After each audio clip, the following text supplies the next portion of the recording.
guys! Welcome to Vines Vlogs. For today's video, mag-share ako ng tips on how to avoid e-commerce violations sa mga TikTok shop natin.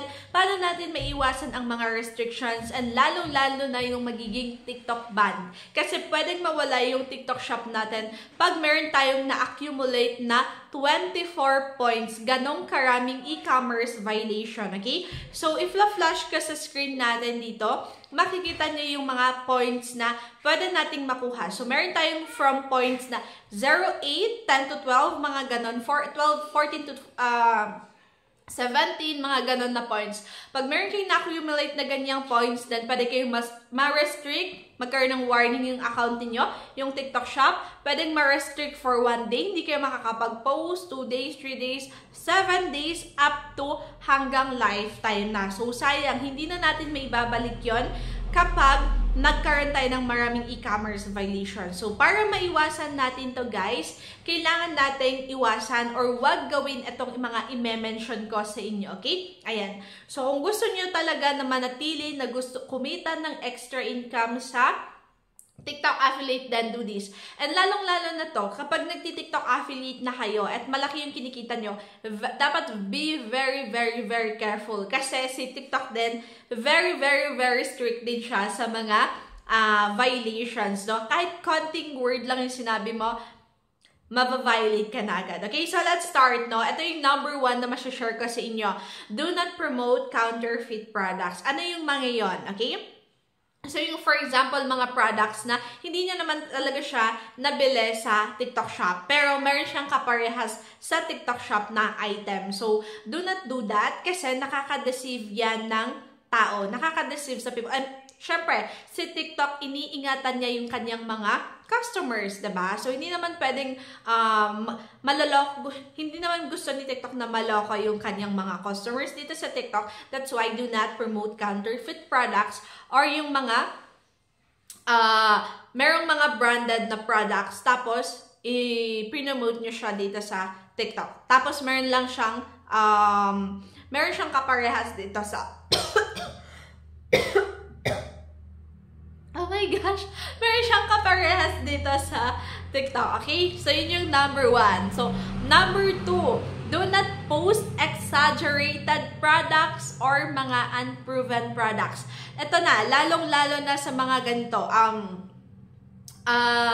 lalong-lalo na sa mga products na beauty products, slimming products, yung alam mo yung about sa mga sa katawan talaga na magkakaroon ka ng mga 1 day effect agad, 2 days, puputi ka na, ganon. So, yan yung very strict din si TikTok. Alam nyo, kasi syempre guys, that is deceiving. Kapag sasabihin mo na 1 day pumuti ka, 1 day humaba yung hair mo, ayan, so 1 day pumayat ka na, so that is very deceiving talaga. Kahit sabihin mo pang 7 days yan or 2 weeks, yan, hindi pwedeng magsabi ng mga time frames din kasi si TikTok, sasabihin niya ng very deceiving yan. So, okay? Ayan, so yan yung mga huwag kayong magsalita ng mga exaggerated words. Yung, for example, na, wow, grabe, in just 1 day, ganito, ganyan yung effect niya. In just 2 days, ganito. Very exaggerated. Si TikTok gusto niya honest review. So, yun yung masasabi ko sa inyo, tips ko. Mag-honest review lang kayo sa product. Actually, dito sa TikTok, meron nag-honest review na person, pero binabash siya. Siyempre, kasi yung mga may-ari ng company na yun yung product na yun, gusto din naman ng magandang result. Pero, syempre, hindi pare-parehas yung mga kanilang mga target na customers. Meron talaga yung hindi effective sa kanya, pero dun sa kabila, effective, ganon. So, we have to do honest review. Ayaw ni TikTok yung very deceiving talaga. Hindi siya gumawa ng ganitong platform para mag-deceive ng other people, okay? So, iniingatan din niya yung kanyang mga customers dito sa TikTok and lahat ng users ng TikTok, okay?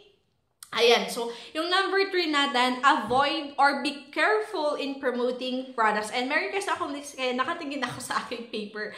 So, avoid or be careful in promoting beauty. Ayan, ito sinasabi ko, yung beauty products, hair growth products, slimming products. Kasi, sa konting words mo about this mga products na to is pwede kang ma-violate, no? Okay, so lalong-lalo na pagsasabihin mo dito sa mga beauty products mo na in just 7 days, ganito, puputi ka na, magkakaroon ka ng magandang effect, no? So, bawal talaga yon. Tapos sabihin mo sa hair growth na maganda siya, in just 1 day, okay na yung hair mo, slimming coffee, lalong-lalo na yung mga yan, no? So, kung gusto natin na iwasan yung e-commerce violation, medyo iwasan natin mag-promote ng mga ganyan, yung mga, pero hindi talaga mawawala, no? Hindi talaga maiwasan mag-promote ng mga slimming kasi hair growth, beauty products, kasi yan yung mga trending naman talaga dito sa TikTok. Ang kailangan lang natin, ingatan yung pag-promote. Ingatan ninyo kung paano kayo magsalita. Huwag kayong mag-exaggerate, okay? So, naghahanap ba, yung meron naman siyang mga features doon sa mga, features ng product doon sa naka-post ng seller, diba? Doon sa shop naman. Meron, kailangan nyo lang basahin, pag-aralan siya, and then i-cross out nyo yung mga bawal na ayaw ni TikTok na sabihin ninyo. So, kung pwede yung mga beauty products, okay? So, pumili ako neto. So, I will try kung effective ba siya sa akin or hindi. So, ganun lang. Huwag kang magsabi ng in just 1 day, 7 days, ganito, ganyan. Sabihin mo na lang na, oh, after some time, okay naman siya. Matagal ko nang ginagamit. So, maganda siya for me, sa mukha ko, effective siya, gano'n, no? Huwag kayong magsabi ng mga hindi totoo, no? Ayan. Okay, so next naman, yung ating pang number 4 is do not promote product link na wala mismo sa video mo. Okay, huwag kang mag-promote ng gano'n. Like for example, no? So, sumasayaw ka lang, tapos naglagay ka ng product link na wala dun sa sinuot mo or wala dun sa video, hindi siya related. For example, sumayaw ka, nag-promote ka ng lato-lato or bola dun sa product link mo. Then, magkakaroon ka talaga ng e-commerce violation, okay? So, yes, gusto natin talagang makabenta. So, ang kailangan lang natin gawin, you know, minsan kailangan mag-invest sa product, no? Kung wala yung product sa atin, mas mahihirapan tayong makabenta. So, minsan kailangan talaga mag-invest ng product. But, yung tips ko, kung mag-i-invest ka sa product, gusto ko yung bibilhin mo na product is gagamitin mo talaga siya, no? Kailangan nyo talaga siya sa, for example, sa bahay, kailangan mo siya sa pansarili mo, pang araw-araw mo, no? Yun yung gamitin niyo. Doon kayo mag-invest. Since habang pinopromote niyo siya, ginagamit niyo naman siya, 'di ba? So wala hindi tayo lugi doon kasi ginagamit natin siya. Okay? So whether kikita tayo or hindi, okay na pa rin yun kasi at least ginamit natin yung product. Okay? Nakinabang pa rin tayo doon. Pero syempre, kung hawak natin yung product at nagpo-promote tayo, makakabenta tayo, makakagain tayo ng sales. But of course, with the help of high quality videos, okay? Ayan. And then how we deliver the product, okay? Ayan. So, yung ating pang number 5 naman dito, ito yung lahat ng, alam ng lahat ng to, do not re-upload other contents from other content creators. Why? Kasi syempre, makakasira ka sa mga contents ng ibang content creator. Kasi baka ikaw, kinuha mo yung video ng content creator na yan, ikaw yung kumita, tapos siya ang na-violate or na-ban. Diba? So, syempre isipin mo, wala ba tayong konsensya? So, makakonsensya ka, oy, naku naman, grabe, ganito. Na-ban siya ng dahil sa akin, no? Lalo-lalo na pag malaking content creator yan, no? Or kahit maliit na content creator, pero nagkaroon lang siya ng viral views. Mataas yung views niya, mataas yung likes, engagement ng video na yun, pero kinuha mo, do not do that. Do not re-upload other videos. Although nakabenta ka, kumita ka, pero hindi ka na-violate, pero hindi lang yan iisang araw. Magkakaroon ka din ng araw niyan, okay? Okay, hindi nga agad-agad yung karma na sinasabi natin. But anyway, hindi ko sinasabing magkakaano kayo. Pero, again, do not re-upload, no? For safety ng ating mga accounts, diba? Safety ng mind natin, yung conscience natin, diba? So, kailangan yung i-consider yung mga. So, wag mo na lang gawin yan, okay? Mas maganda mag-upload ka ng sarili mong video na lang, okay? Ayan. So, once nag-upload ka yung sarili mong video, matututo kang gumawa ng sarili mong content, matututo kang mag-edit ng sarili mo, diba? So, in the future, magagamit mo din yan, actually, okay? Ayan. So, yung ating pang number 6, ayan, do not make videos with, ayan, maraming gumagawa nito, with fake revenue. Ayan, for example, yung account mo, meron kang 1,000 followers, tapos, medyo 200 and above lang yung, hindi siya abot ng mga million views or 100,000 views yung inyong mga views sa TikTok affiliate videos mo, pero nagsasabi ka na meron kang revenue na ganito kalaki, 500,000 revenue, 100,000 revenue, 50,000 revenue, then alam ni TikTok yan. I-check na yung account mo. Sasabihin niya na, oh, kumikita ba to ng ganito, ganyan? Pag nakita ng hindi, then ma-violate ka. Yung worst case scenario, baka restricted ka agad or banned ka agad. Kasi malaki yung kasalanan yung pag-fake revenue, no? Para lang maka-gain ka ng mga malaking views, and then yung mga false na i-click mo na ganito, ganyan yung mga revenue mo. Okay? Or hindi kaya, yes, yung iba kasi, gumagamit sila ng account, diba? So, nagti-TikTok affiliate sila, gumamit sila ng other account, tapos nag-order sila ng napakarami, no? About ng mga 500 orders, pero after some time na, pag-order nila, cancel na agad nila. Cancel. Papasok pa rin yung kanyang in-order. Papasok pa rin sa data. Papasok sa data kahit kinancel mo yung order. So, ganun yun. Kaya maraming nagpapakita ng ganun kalaking revenue. Pero hindi naman malaki yung views, walang nag-viral na video, ganun. At malaki yung pinapakita niyang commission. Gumagawa siya ng fake revenue, okay? Maraming gumagawa nito sa TikTok. But anyway, no need to mention names. Pero at least for me, walang gumagawa ng ganun sa akin. Kasi hindi ako nakikipag-fake engagement talaga. No, hindi ako gumagawa ng fake engagement. Kung meron mang gustong mag-comment sa video ko, ayan, rine-replyan ko, hina-heart ko yung video, then okay na yun for me, no? So, mahirap kasi na gumawa ng ganun. Mapapagod ka lang actually. So, pinapagod mo lang yung sarili mo, diba? So, gumagawa ka ng mga bagay na ikakasira ng TikTok shop mo, ikakasira ng pagiging affiliate mo, okay? And baka ma-report ka pa ng mga TikTok shop, diba? So, yun yung mga kailangan yung ingatan, of course. Do not do that, no? Ayan, next naman yung ating pang 7, I think. Do not mention platforms if yes, do not mention other platforms kapag nagpo-promote ka, no? Like me, na-viral ako. Kahapon lang, dalawa agad na points kasi nag-promote ako ng eyeglasses. Nabili ko siya actually sa Facebook. And sinabi ko na, nabili ko sa Facebook ito, pero meron pala silang account dito sa TikTok shop.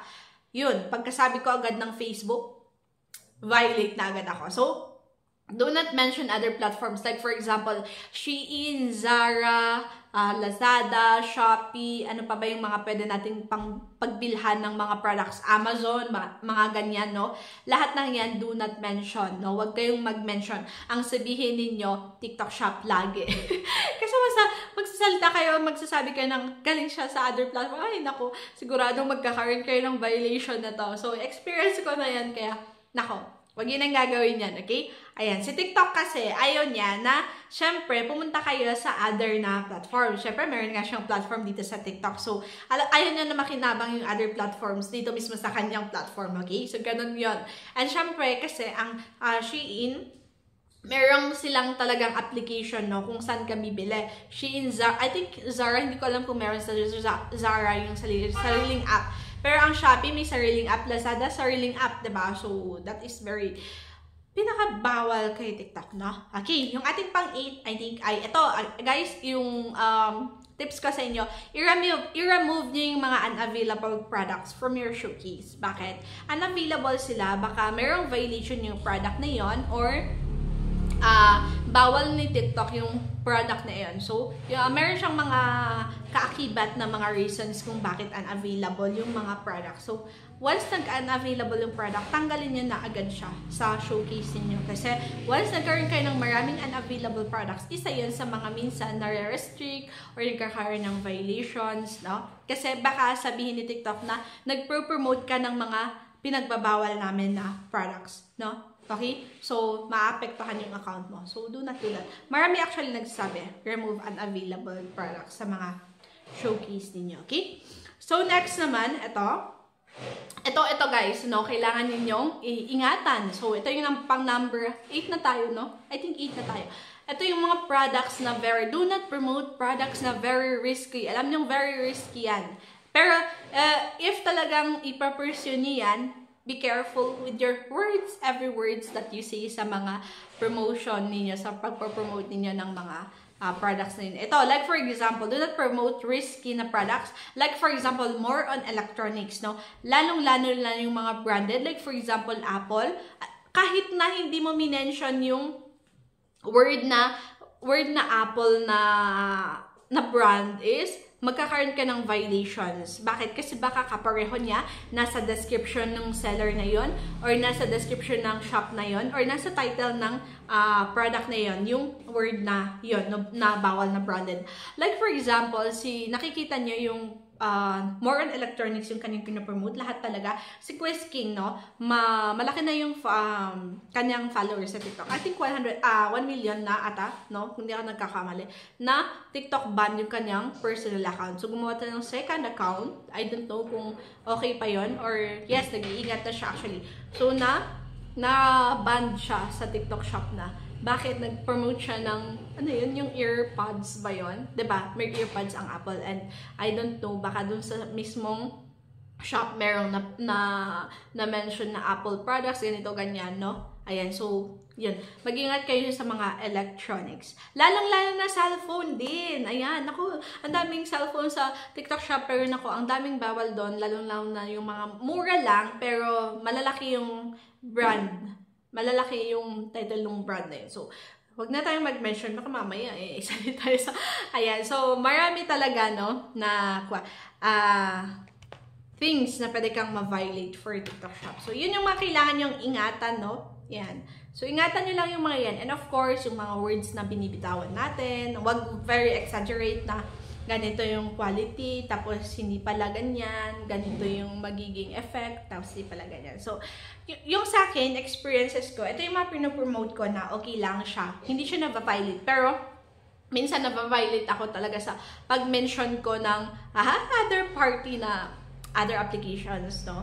Other platforms. So, ang gawin ninyo is mag-promote kayo, which is mentioning TikTok shop lagi. TikTok shop, ganun lang, no? So, ito yung magiging, ito yung mga pinopromote ko na okay lang. Hindi siya masyadong nagkakaroon ng mga violations, no? Like, for example, sandals, ayan, shoes, yung mga pinopromote ko. Shirts, trousers, okay yung mga yan. Bags, ayan. Organizers, and lipsticks, okay yung mga yan. Bedsheets, kitchen utensils, okay lang yun naman yung mga yan, okay? Beauty products, nag-promote ako ng beauty products, which is brilliant yon. Nagkaroon ako ng halos 2 e-commerce, no? Pinakita ko sa video ko yung beauty products na yun. Wala akong masyadong sinabi, pero nagkaroon siya ng violation. So, na-disappoint ako, wag na ako mag-promote ng gano'n ng beauty products, no? Pwede siguro pag siguro paid promotion na yun, pero hindi siya paid, so hindi na ako nag-promote. And lalong-lalo na yung mga, wag kayong magbe-mention na gumagamit kayo nitong mga shirts from Zara, pero yung amount niya, yung price niya is 50 pesos, diba, sa mga TikTok. Kasi may mga etiketa yun, no? Parang sabi na lang galing Zara, mga copyright yung mga yun, no? So, very bad. Nagkakaroon ng violation yun. Kasi yung mga nabibili naman sa Zara, I think meron abot ng 100 plus pesos. Yung mga one shirts, yung mga isang t-shirt. Shein, 100 plus pesos to 200 plus pesos yung mga kanilang mga crop tops or kanilang mga blouses, diba? Pero pag dito sa TikTok, makikita nyo below 100 pesos. So, wag na lang gumamit ng mga ganong brands, no? Although, nakakaakit siya kasi this is from Shein, this is from Zara, pero you know, makaka-apekto siya, mababan ka lang. So, sayang yung account. So, yun lang yung masishare ko, no? And please make sure na i-consider nyo yung mga nasabi natin para maiwasan yung mga TikTok affiliate ban kasi marami na, no? Sayang yung accounts niyo. This is for extra income actually. Malaking tulong ang TikTok sa atin, okay? Today, as of now.